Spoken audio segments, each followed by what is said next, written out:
नसीमे जा निबी बतुहा गुजर कुम जे अहवालम मुस्तफारा खबर कुनो सलातुने अलैकुम। যাই হোক, আপনাদেরকে আমি বিরক্ত করব না। আমি বুঝাতে চেয়েছিলাম, খুব মনোযোগ সহকারে শুনবেন। আজকে ভাই ভাইয়ের মধ্যে যুদ্ধ, ভাই ভাইয়ের সাথে কথা বলা পর্যন্ত বন্ধ করে দেওয়া হয়েছে। কেউ 2 বছর, কেউ 5 বছর, কেউ 10 বছর পর্যন্ত ভাই ভাইয়ের সাথে কথা বলে না। ভাইয়ের ঘরের মধ্যে মেজমান চলছে, বাইরের মানুষ এসে মেজমান খাচ্ছে, নিজের ঘরের আপনজন যারা হকদার ভাই এবং বাতিজা বাতি এরা কিন্তু দাওয়াত পাচ্ছে না। এই সিস্টেমগুলো বর্তমান হচ্ছে তো। আপনি কিভাবে সম্ভব এগুলো? আমার ভাইয়েরা, ওই বলছিলাম বাবু ইখাইন নবী সাল্লাল্লাহু আলাইহি ওয়াসাল্লাম বাইনাল আনসার ওয়াল মুহাজিরিন। আপনারা সবাই আলেমদের জবানে শুনেছেন, মক্কা থেকে যারা হিজরত করে আমার নবীর নির্দেশে যখন মক্কাবাসী মুসলমানের উপর যখন নির্যাতনের স্টিম রোলার চালাচ্ছিল, আমার নবীর নির্দেশ, আল্লাহর নির্দেশে আমার নবীর নির্দেশ দিয়েছেন তোমরা মক্কা থেকে হিজরত করে চলে যাও। প্রথম হিজরত মক্কা থেকে হাবশা, দ্বিতীয় হিজরত মক্কা থেকে হাবশা, তৃতীয় হিজরত মক্কা থেকে মদিনাতুল মুনাওয়ারা। আমার নবী নির্দেশ দিলেন, এ আমার মুমিন মুসলিম সাহাবা একরাম, নারী পুরুষ যারা ঈমান এনেছো, জালিম এই মক্কার মানুষ মুসলমানের উপর নির্যাতনের স্টিম রোলার চালাচ্ছে, তোমরা ঈমান ইসলাম রক্ষার জন্যে মক্কা ত্যাগ করে মদিনায় চলে যাও। এ করুণ ইতিহাস আমরা অনেকে জানি না। ইসলামের প্রাথমিক যুগে মুসলমানের উপর কি নির্যাতন হয়েছিল। আমার নবীর নির্দেশে সবাই চলে গেলেন মদিনাতুল মুনাওয়ারা। ওই সময় মদিনাতুল মুনাওয়ারা নাম ছিল না, নাম ছিল ইয়াসরিব। আমার নবীর দোয়া ইয়াসরিব হয়ে গেল মদিনাতুল মুনাওয়ারা। সোনার মদিনা আমার প্রাণের মদিনা, সবই বলিব কিন্তু তোমায়। আপনারা কি বিরক্ত হচ্ছেন? আমার আওয়াজ তো বাঁচতেছে, আমি সর্দি খাসি খপ খাসি, আপনারা তো মাশাআল্লাহ ভালো আছেন। ভালো করে পড়ুন, সোনার মদিনা আমার প্রাণের মদিনা, সবই বলিব কিন্তু তোমায় বলতে পারি না।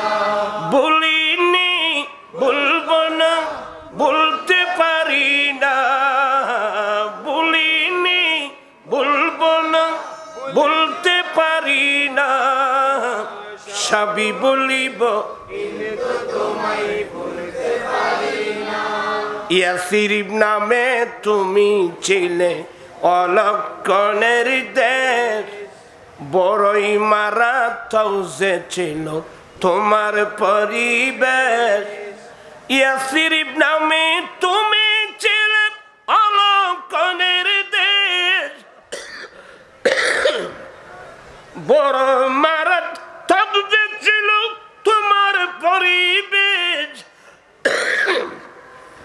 নবীর দোয়া পেয়ে তুমি সোনার মদিনা, নবীর সোনার মদিনা, সব বলিব কিন্তু তোমায় বলতে পারি না। সোনার মদিনা আমার প্রাণের মদিনা, সবই বলিব কিন্তু তোমায় বলতে পারি সেই সময় মদিনার নাম ছিল ইয়াসরিব, অস্বাস্থ্যকর জায়গা। আমার নবীর দোয়ায় সে জায়গা হয়ে গেল মদিনাতুল, শুধু মদিনাতুল মুনাওয়ারা না। শেখ মুহাক্কিক দেহলভী তার বিখ্যাত কিতাব জজবুল কুলুব ইলা দিয়ারিল মাহবুব, এই কিতাবের মধ্যে মদিনাতুল মুনাওয়ারার 12টা নাম নকল করেছেন। উমিরতু আন উসাম্মিয়াল মদিনা তাবা তাইয়্যিবা তাবা, আমাকে নির্দেশ দেওয়া হয়েছে আমি যেন মদিনা শরীফের নাম তৈয়্যিবা রাখি, তাবা রাখি, তৈয়্যিবা রাখি। এভাবে মদিনা শরীফের কয়টা নাম? 12টা নাম। তো লাস্টে শেখ মুহাক্কিক বলছেন জায়গা হলো একটা, শহর হলো একটা, নাম বেশি কেন? বলে যে শহরের গুণ বেশি সেই শহরের নাম বেশি। চিৎকার দিয়ে বলুন না সুবহানাল্লাহ। এটার নাম মদিনাতুল মুনাওয়ারা। সবার প্রাণ কিন্তু ওইদিকে। কোন দিকে? মদিনাতুল মুনাওয়ারার দিকে। তো যে আমি এভাবে বললে গেলে দেরি হয়ে যাবে। আমি বুঝাতে চেয়েছিলাম আমার দয়াল নবীর নির্দেশে মক্কা ছেড়ে যারা মদিনায় চলে গেলেন এদের নাম মুহাজির। যারা হিজরত করে চলে গেল এদের নাম মুহাজির। আর মদিনাবাসী যারা এদেরকে আশ্রয় দিয়েছেন এদের নাম আনসার। আপনার কিন্তু মনোযোগ লাগবে। কিন্তু মক্কা থেকে যারা হিজরত করে মদিনায় গিয়েছিলেন ওদের নাম মুহাজির। মদিনাবাসী যারা ওদেরকে আশ্রয় দিয়েছেন ওদের নাম কিন্তু আনসার, বড় সাহায্যকারী। বিরক্ত হচ্ছেন বুধ আমার ভাইয়েরা? তো এতগুলো মানুষ মক্কা ছেড়ে এতগুলো মানুষ একসাথে মদিনা শরীফ চলে গেল, তো মদিনাবাসীর জন্য এটা একটা বোঝা না? এটা একটা বোঝা না? এক জায়গা থেকে অপর জায়গায় যদি বেশি মানুষ যায় এটা একটা ওখানকার মানুষের জন্য কি হয়ে যায়? যেমন আমাদের দেশে রোহিঙ্গা, কথা বলছে না কেন? আমাদের দেশে বার্মার মানুষ প্রায় 11-12 লক্ষ মানুষ বার্মার মানুষ আছে না? তো এটা তো আমাদের জন্য একটা বিরাট বোঝা না? আমাদের দেশে মানুষের জনসংখ্যা বেড়ে যাওয়ার কারণে সরকার বাদ কন্ট্রোল করতেছে। কি কন্ট্রোল? বাদ কন্ট্রোল। ছেলে হোক মেয়ে হোক, আপনারা কিছু বুঝেন না বুঝো, ছেলে হোক মেয়ে হোক দুটি সন্তানে যথেষ্ট। একটা হলে তো আরো ভালো, না হলে তো আরো ভালো। আমাদের দেশের সরকার পরিবার পরিকল্পনা করতেছে, ব্যাংকের খাতার মধ্যে চেক বইয়ের মধ্যে লিখে দিয়েছে জায়গা জমিনের যারা দলিল লেখে ওখানেও দেখা যায় ছেলে হোক মেয়ে হোক দুটি সন্তানে যথেষ্ট। হ্যাঁ, এগুলো কিন্তু ইসলামী আকীদা নয়। আমার নবী বলছেন উম্মত তোমরা সেই বংশের মেয়ে বিয়ে করো যে বংশের মেয়ে থেকে ছেলে সন্তান বেশি হয়। আচ্ছা, আপনারা যে জায়গা জমিন কিনেন, যে জায়গার মধ্যে ফসল বেশি হয় এগুলো কিনেন না ফসল না হলে এগুলো কিনেন? যে জমিনের মধ্যে ফসল বেশি হয় এটাকে তো আপনি বেশি মূল্য দিয়ে কিনেন। যাই হোক, আমি এত লম্বা আলোচনায় গেলে অনেকে এগুলো বুঝবেও না। সবাইকে দোয়া করবো আল্লাহ সবাইকে বোঝার তৌফিক দান করুক। ছেলে হোক মেয়ে হোক দুটি সন্তানই যথেষ্ট। এটা হচ্ছে আমাদের বাংলাদেশের চিত্র, সরকারের চিত্র। আমাদের বাংলাদেশের পাশে যে ইন্ডিয়া আছে, পাশে না? ইন্ডিয়া পাশে না? বর্তমান ইন্ডিয়ার সরকার হলো বিজেপি সরকার, মোদির সরকার, বিজেপি সরকার। এই সরকার আসার পরে ইন্ডিয়ার মধ্যে একটা দল আছে শিবসেনা। এই শিবসেনা এদের একটা কর্মসূচি ইন্ডিয়ার মধ্যে শিবসেনার একটা কর্মসূচি, যে ইন্ডিয়ার যে হিন্দু পরিবার স্বামী স্ত্রী দুজনে মিলে 10 জন ছেলে সন্তান জন্ম দিবে, শিবসেনা তাদেরকে ইন্ডিয়ান 21,000 রুপি পুরস্কার দিবে। এগুলা পেপার পত্রিকার মধ্যে আছে। কজন? স্বামী স্ত্রী মিলে কজন? যে হিন্দু পরিবার স্বামী স্ত্রী মিলে 10 জন ছেলে সন্তান জন্ম দিবে, সে শিবসেনা তাদেরকে 21,000 রুপি পুরস্কার দিবে। উদ্দেশ্য কি? তাদের উদ্দেশ্য হলো এভাবে যদি প্রত্যেক হিন্দু পরিবার 10 জন ছেলে সন্তান জন্ম দিতে পারে, তাহলে এই ইন্ডিয়া জীবনে কোনোদিন আর মুসলমানের হাতে যাবে না। এটাই হলো তাদের চিন্তাধারা। এগুলো পত্রিকায় পড়ার পর ফট করে আমার দয়াল নবীর হাদিস মনে পড়লো। আমার রাসূল বলছেন যে উম্মত, তোমরা সেই বংশের মেয়ে বিয়ে করো যে বংশের মেয়ে থেকে ছেলে সন্তান কি হয়? বেশি হয়। কিন্তু আমরা মনে করি যে না, এটা একটা রাষ্ট্রের মধ্যে বিরাট চাপ সৃষ্টি হবে। তা আমাদের রিজিকের মালিককে সরকার নাকি? আমাদের রিজিকের মালিককে? আরে বাবা, একজন মানুষ কতগুলো খায়? আমরা কতগুলো খায় না? 1 পাওয়া চাউলের ভাত, এখন তো 1 পাওয়া চাউলের ভাত খেতে পারে এমন মানুষও অনেক কম। এগুলো নিয়ে আমাদের অনেক মাথা ব্যথা। কিন্তু আমাদের এই যে পাহাড়ি অঞ্চল, এই পাহাড়ি অঞ্চলের মধ্যে হাজার হাজার লক্ষ লক্ষ কোটি কোটি প্রাণী, একটা হাতি কতগুলো খায় বলেন তো? সামান্য 1 পাওয়া চাউলের ভাত খাই, এটা নিয়ে আমাদের মাথা ব্যথা। কিন্তু বন জঙ্গলের মধ্যে হাজার হাজার লক্ষ লক্ষ প্রাণী, হিংস্র প্রাণী, এগুলো কি উপবাস আছে না এগুলোকে খাওয়াচ্ছে? এগুলো কি উপবাস না খানা খাচ্ছে? কে খাওয়াচ্ছেন? হায় হায় হায় হায়, মানুষের ঈমান অনেক দুর্বল হয়ে যাচ্ছে। আল্লাহ যখন মূসা আলাইহিস সালামকে বললেন, মূসা তুমি 1 মাসের জন্য তুর পাহাড়ে যাও, তোর পাহাড়ে গিয়ে ইতিকাফ নিবা, 1 মাস রোজা রাখবা, এরপর তোমার সাথে কথা হবে। মূসা আলাইহিস সালাম একটু মনে মনে চিন্তা করলেন, হায় আল্লাহ, আমি 1 মাসের জন্য তুর পাহাড়ে চলে যাব, এখন আমার পরিবারের খরচা আছে, এটা কি করব? আল্লাহ বলেন, উনি মনে মনে বলছেন, আল্লাহ বলেন, মূসা তোমার লাঠি কই? বলে আছে তো। বলে তোমার সামনে যে পাথর আছে না, ওটাকে বাড়ি মারো, আঘাত করো। যখন পাথর উপর আঘাত করলো, জমাট বাঁধা পাথর দ্বিখণ্ডিত হয়ে গেল। দেখা গেল সেখান থেকে একটা পোকা বের হচ্ছে, লেদা পোকা। তার মুখের মধ্যে কি আহার, সে কি খাচ্ছে? মানে মূসা, যে খোদার জমাট বাঁধা পাথরের ভিতর এই ফোকাগুলোকে আল্লাহ রিজিক দিতে পারে, সে খোদা তুমি 1 মাসের জন্য তোর পাহাড়ে গেলে তোমার পরিবারের আহার কি জোগাড় করতে পারে না? তো মনে মনে আর কি, আমাদের রিজিক দাতাকে আর যে আমাদের রিজিক দাতাকে। এখন তো আমাদের তাওয়াক্কুল অনেক কমে যাচ্ছে, যার কারণে বাদ কন্ট্রোলের মসলা আসলো।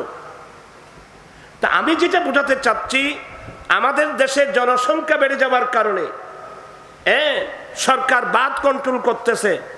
সে স্থলে বার্মা থেকে 11-12 লক্ষ মুসলমান আমাদের দেশে আসা, এটা আমাদের দেশের জন্য একটা বিরাট বোঝা না? আপনারা সবাই আমার কথা বুঝতেছেন? এটা আমাদের জন্য একটা বিরাট বোঝা। তবে আধুনিক যুগ, বিশ্বে একটা জাতিসংঘ আছে, এক দেশের মানুষ যদি আরেক দেশে যায়, এই বোঝাটা জাতিসংঘ বহন করে।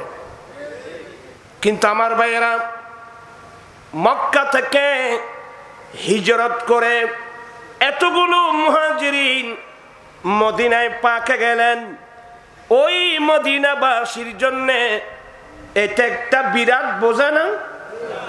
তবে ওই সময় পৃথিবীর জমিনে জাতিসংঘ নামক কোন সংগঠন ছিল না। এতগুলো মক্কা ছেড়ে যাওয়া মুহাজিরিনদেরকে মদিনার জমিনে আমার নবী কিভাবে পুনর্বাসন করলেন। এটাই হলো সরকার মদিনার রাষ্ট্রবিজ্ঞান। বিজ্ঞান শিখতে চাইলে, মানবতা শিখতে চাইলে আমার নবী থেকে শিখতে হবে। কথা বুঝে আসছে? সংস্কার কিসের নাম? আমার নবী থেকে শিখতে হবে। আমার রাসূল একদিন কি করলেন জানেন? এই যে ভালোবাসা দিবসের কথা বললাম, আমার নবী একদিন মদিনার বসলেন, মক্কা ছেড়ে আসা মুহাজিরিন এক পাশে আর মদিনার আনসার যারা এরা এক পাশে। আমার নবী মাঝখানে বসলেন। এবার সবার দৃষ্টি আকর্ষণ করছি। আমার নবী বলেন, এ মদিনার অমুক আনসারি, এদিকে আসো। আজ থেকে আমি রাসূল এই মক্কা ছেড়ে আসা অমুক মুহাজিরকে তোমার ভাই বানিয়ে দিলাম। মদিনার আনসারি বলছেন, নবী গো, আমি ভাই হিসেবে গ্রহণ করলাম। আল্লাহু আকবার। আমার রাসূল বলছেন, এ মদিনার অমুক আনসারি, আমি আজ থেকে মক্কা ছেড়ে আসা অমুক মুহাজিরকে তোমার ভাই বানিয়ে দিলাম। ইয়া রাসূলুল্লাহ, আমি ভাই হিসেবে গ্রহণ করলাম। ভাই হিসেবে গ্রহণ করার অর্থ হলো আজ থেকে থাকা খাওয়া সব কিছু ভাইয়ের মাথার উপর চলে গেল। চিৎকার দিয়ে বলুন না সুবহানাল্লাহ। আমি বুঝাতে চাচ্ছি, বর্তমান যুগের যে ভাইয়েরা এক হাত জাগার জন্যে, এক গন্ড জমিনের জন্যে ভাইয়ের গায়ে হাত উঠাও, তোমরা কান পেতে শোনো। মুস্তাফা কি আদর্শ বিশ্ববাসীকে উপহার দিয়েছেন। মুসলমানের মধ্যে কি বিপ্লব এসেছে, কি পরিবর্তন এসেছিল, কান পেতে শুনুন। আজকে দুজনের কথা বলবো। কয়জনের কথা? আপনারা তো একবার হায়রান হয়ে গেলেন। আজকে দুজনের কথা বলবো। আপনাদেরকে পড়ালে দেরি হয়ে যাবে, আমি নিজে পড়ি। আহা রাসূলুল্লাহি সাল্লাল্লাহু আলাইহি ওয়াসাল্লাম বাইনা সাদ ইবনে রবি ওয়া বাইনা আব্দুর রহমান ইবনে আওফ। ওই বৈঠকের মধ্যে আমার নবী মদিনার একজন আনসারী সাদ ইবনে রবিকে ডাকলেন। এ সাদ ইবনে রবি, লাব্বাইক ইয়া রাসূলুল্লাহ, এদিকে আসো। এ সাদ ইবনে রবি, আমি নবী আজ থেকে মক্কা ছেড়ে আসা আব্দুর রহমান ইবনে আওফকে তোমার ভাই বানিয়ে দিলাম। হযরতে সাদ ইবনে রবি বলেন, নবী গো, আমি ভাই হিসেবে গ্রহণ করলাম, যাও তোমরা এখানে যাও। এখন এ সিস্টেমে নবী এতগুলো মক্কা ছেড়ে আসা মুহাজিরিনদেরকে মদিনার জমিনে পুনর্বাসন করলেন। ওই বললাম দুজনের কথা বলবো, হযরতে সাদ ইবনে রবি এবং আব্দুর রহমান ইবনে আওফ, দুই ভাইয়ের গল্প। ওরা নবীর পিছনে বসে গল্প করতেছে। কি গল্প? হযরতে সাদ ইবনে রবি বলে, ভাইয়া ইন্নী আকসারুল আনসারি মালান। ভাইয়া, আমি সাদ ইবনে রবি মদিনার আনসারীদের মধ্যে আমি সবচেয়ে বড় সম্পদশালী।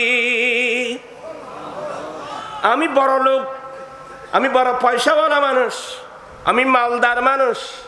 ইন্নী আকসারুল আনসার মালান, আমি সম্পদের দিক দিয়ে আনসারীদের মধ্যে আমি বড় পয়সাওয়ালা মানুষ। তো ভাইয়া, আমার দয়াল নবী যখন তোমাকে আমার ভাই বানিয়ে দিল, ইন্নী উকসিমু মালি বিনিসফাইন, আমি আমার সমস্ত সম্পদ দুই ভাগে ভাগ করলাম। আল্লাহু আকবার, আল্লাহু আকবার। এই ভালোবাসা কোথায় গেল বাবা? এ মায়া মমতা কোথায় গেল? ভাইয়া, ইন্নী উকসিমু মালি বিনিসফাইন, আমি আমার সমস্ত সম্পদ দুই ভাগে ভাগ করলাম। এক ভাগ আমার থাকবে, যেহেতু তুমি আমার ভাই সেহেতু আর অর্ধেক মাল আজ থেকে তোমার। এই ভালোবাসা কোত্থেকে আসলো বলেন তো? কি মায়া লাগাইলা মদিনায় মাকে, পড়েন, কি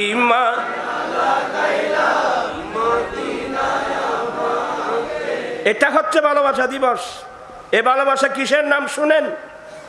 কি মায়া লাগাইলা মদিনায়। আপনারা আমাকে একটু হেল্প করুন।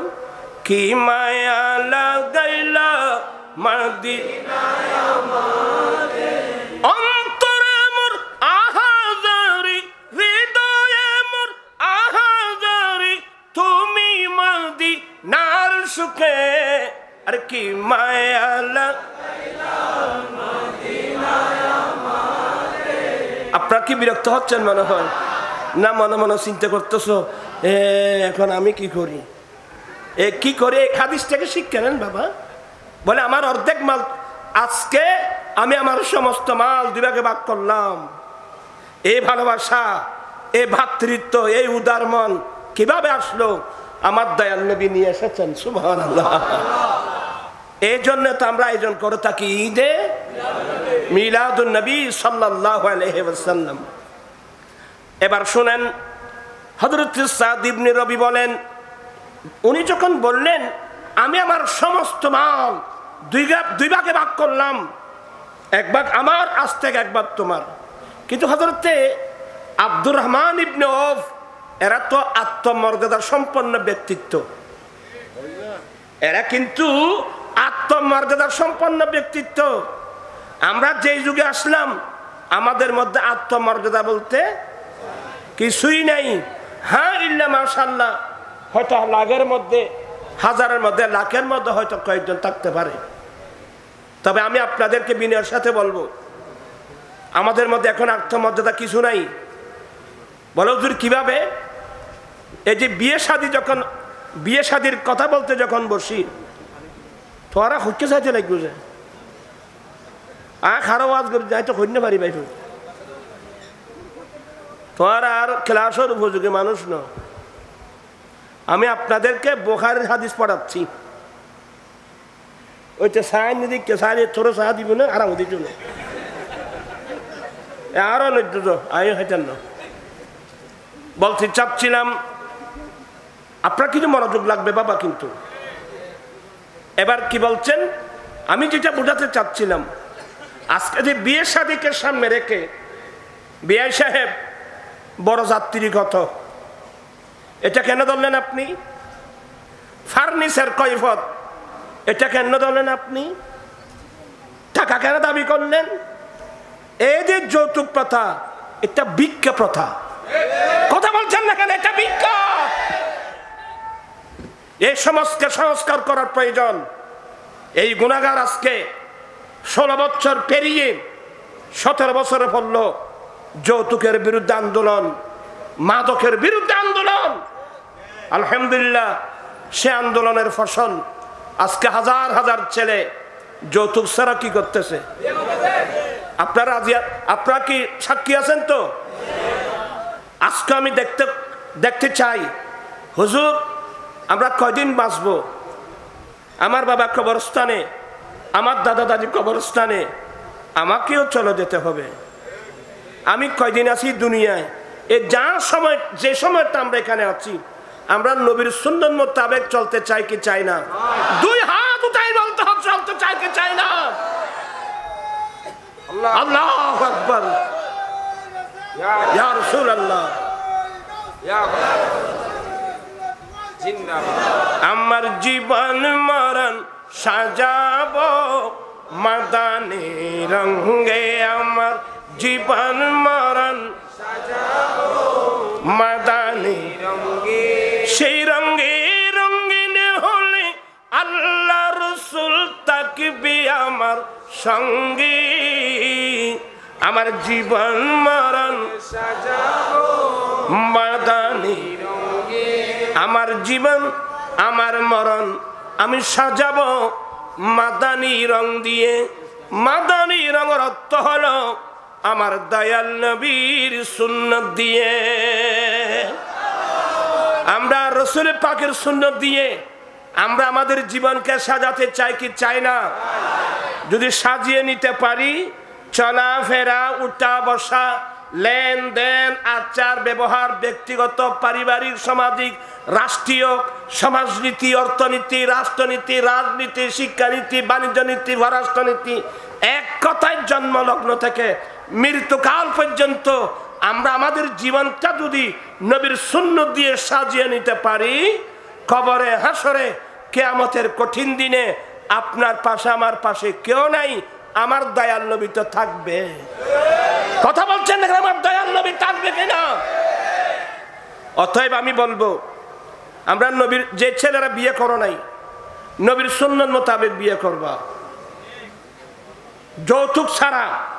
বলে হুজুর আমি যৌতুক দিলেও নেব না, আমি প্রয়োজনে রিক্সা টেনে উপার্জন করব, আমি প্রয়োজনে ঠেলা গাড়ি টেনে উপার্জন করব, আমি প্রয়োজনে দিন মজুরি কাজ করে উপার্জন করব, তারপর আমি ভিক্ষা চাইব না। যৌতুক মানে কমপ্লিট কি চাওয়া? ভিক্ষা চাওয়া। আজকে আমি এমন নবীর প্রেমিক দেখতে চাই যারা নবীর সুন্নাত মোতাবেক যৌতুক ছাড়া বিয়ে করবে। এমন কোন নবীর প্রেমিক আশিক উম্মত আজকের মাহফিলে থাকলে হাত উঠাও। মাশাআল্লাহ, হাত উঠাও। নারায়ে তাকবীর, নারায়ে রিসালাত, নারায়ে গাউসিয়াত, জামাত আহলে সুন্নাত। আয়াল্লাহ, অনেক বাইরে হাত উঠাই ওয়াদা দিয়েছে, এই ফিতনা ফাসাদের যুগে দুনিয়ার মায়া পায়ের নিচে দিয়ে আল্লাহ তোমার মায়া, তোমার রাসূলের মায়া নিয়ে এর ছেলেরা সিদ্ধান্ত নিয়েছে, এরা শাদী করবে যৌতুক ছাড়া, সম্পূর্ণ তোমার নবীর সুন্নাত মোতাবেক। সুবহানাল্লাহ। যারা ওয়াদা দিয়েছেন আর যারা ওয়াদা দেন নাই, সত্যি যদি এই যুগে, যদি এই যৌতুকের যুগে যদি আপনারা সিদ্ধান্ত নিতে পারেন আমি যৌতুক ছাড়াই আমার নবীর সুন্নাত মোতাবেক শাদী করব, তাহলে আপনার জন্য একটা বিরাট পুরস্কার। আল্লাহর নবী বলেন, মান তামাসসাকা বিসুন্নতি ইনদা ফাসাদে উম্মতি ফালাহু আজরু মিয়াতে শহীদ। ফিতনার যুগে, ফাসাদের যুগে যে উম্মত আমি নবীর একটা সুন্নাত মজবুত করে ধরবে, আল্লাহ তাকে 100 শহীদের সওয়াব দান করবে। আল্লাহু আকবার। আরেকটা কথা বলবো, আপনার এখানে অনেক মানুষ আছেন মুখের মধ্যে কিন্তু দাড়ি নাই। অনেক বাইরে আছে পরিবেশের কারণে বা কারণে অকারণে অনেক ভাই মুখের মধ্যে দাড়ি রাখেন নাই, অথচ আমরা সবাই জানি পুরুষরা দাড়ি রাখা এটা আমার দয়াল নবীর একটা সুন্নত। আজকে দেখেন আমাদের বাংলাদেশের পাশে ইন্ডিয়া, ইন্ডিয়ার প্রধানমন্ত্রীকে নরেন্দ্র মোদী মুসলিম না হিন্দু? আরে হিন্দু না, উগ্রবাদী হিন্দু। কিন্তু তার মুখে কি? এরা বিধর্মী হওয়ার পরেও অনেক দূরে বসে আমার নবীর সুন্নত নিয়ে ওরা স্টাডি করতেছে। হ্যাঁ, মুসলমানের নবীদের যে সুন্নত তন্মধ্যে একটা হলো পুরুষরা দাড়ি রাখা। হ্যাঁ, দাড়ি রাখলে তো মানুষের চেহারার সৌন্দর্য বাড়ে, মানুষের মর্যাদা বাড়ে, মানুষের চেহারা সৌন্দর্য বাড়ে। আপনি দাড়ি রাখেন নাই, ঘরের মধ্যে ছবি আছে, আস্তে ওয়াজ শুনে না না আমি দাড়ি রাখবো, দাড়ি রেখে আর একটা ছবি উঠাবেন, দুটা পাশে রাখবেন, কোনটা বেশি সুন্দর? দাড়ির মাধ্যমে মানুষের চেহারার সৌন্দর্য বাড়ায়, মানুষের সম্মান বাড়ায়, মানুষের মর্যাদা বাড়ায়। শুধু তাই না, দাড়ির লজিক সম্পর্কে আপনারা তো জানেন।